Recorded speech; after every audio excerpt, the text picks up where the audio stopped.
Bonjour à tous et bienvenue sur ma chaîne YouTube. Aujourd'hui nous allons voir dans Wireshark comment voir les propriétés d'un fichier de capture PCAP qui va vous donner certaines informations intéressantes sur votre fichier de capture. Donc nous allons passer directement sur Wireshark pour vous présenter toutes ces informations. Donc quand vous ouvrez votre fichier PCAP, vous allez dans Statistiques, Propriétés du fichier de capture. Donc là il est décomposé en plusieurs blocs. Donc premier bloc c'est le fichier, donc on a le nom du fichier, la taille du fichier PCAP. Il vérifie la partie H si le fichier n'est pas corrompu, donc ça c'est toutes les informations. Le format du fichier de capture, donc c'est PCAP ou PCAPNG. Encapsulation, donc c'est sur la traçabilité sur le réseau Ethernet ou Wi-Fi, choses comme ça. Donc là on est sur le réseau filaire. Deuxième bloc d'information, le temps. Donc on a l'heure et la date du premier paquet et du dernier paquet. Et le temps écoulé au total de la capture. Ensuite, au niveau de la capture, des informations sur le plus applicatif. Donc hardware pour le type de processeur où a été prise la capture réseau, le système d'exploitation, donc là on voit que c'est un Windows 10 64 bits, et l'application qui a permis de faire la capture, donc DumpPK pour Wireshark 343. Ensuite, on a des informations sur l'interface réseau. Donc on a le nom de l'interface, s'il y a des paquets rejetés, donc là j'ai un bug parce qu'on verra un peu plus tard ailleurs où est-ce qu'on voit les paquets droppés dans un trace au format PKPNG. C'est au format PKPNG qu'on voit les paquets rejetés. S'il y a un filtre de capture, donc là, vous pouvez voir ma précédente vidéo sur les filtres de capture dans Wireshark. Le type de lien, c'est d'Ethernet, du Wi-Fi. Et la mise de la taille de paquet de ma carte réseau. Ensuite, on a les différentes statistiques sur la capture réseau. Donc, différentes mesures. Donc, le nombre de paquets capturés, le nombre de paquets affichés. Donc là, j'ai pas de filtre, donc il m'a affiché tous mes paquets. Le temps écoulé en secondes.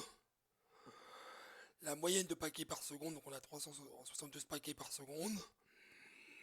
La taille des paquets moyenne, donc on a 1222 octets. Le nombre total d'octets téléchargés. Le débit moyen en octets secondes, donc on a 455 kilooctets secondes, excusez-moi. Et le débit moyen en bits par seconde, on est à 3600 kilobits secondes en moyenne. Donc là c'est capturé et affiché, donc si je remets un filtre, il aura affiché, bon, monsieur 10% de la trace, on aura vu que les 10% ici affichés. Ensuite, il y a les paquets marqués. Donc, si je marque un paquet dans la trace réseau, nous verrons ça plus tard dans un futur tutoriel. Comment marquer les paquets, il va les afficher ici. Toutes les informations sur les paquets marqués. Ensuite, quand il y a des commentaires dans la trace réseau, il va les afficher ici. Commentaire du paquet, il va rajouter ce bloc-là. Donc attention, les commentaires paquets sur des fichiers capture PKPNG. Ensuite, vous pouvez commenter le fichier de capture. Là, c'est un commentaire global au niveau du fichier PKPNG. Donc, bien sûr, si vous mettez des commentaires paquets, commentaires sur la capture FTP, DNS, SMB, il ne faut pas oublier d'enregistrer les commentaires pour qu'ils soient pris en compte qui sont pris en compte. Après, vous pouvez faire par exemple fermer. Statistiques propriété du fichier de capture. On va le laisser recharger. Et là, on voit que mon commentaire est resté.